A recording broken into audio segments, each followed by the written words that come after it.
அம்பானி நானாகிறேன். இந்த இன்ப மகாராஜ பெற்ற புது ரோஜ எலிசபெத் ராணியின் பேத்தியே. தாயே தாயே மகளன வந்தாய், தந்தை சிந்தை நலமுற வந்தாய்.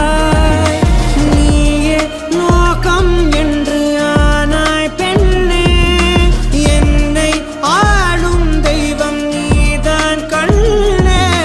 பெற்றது நானா இல்லை உன் மகனே நானம்மா.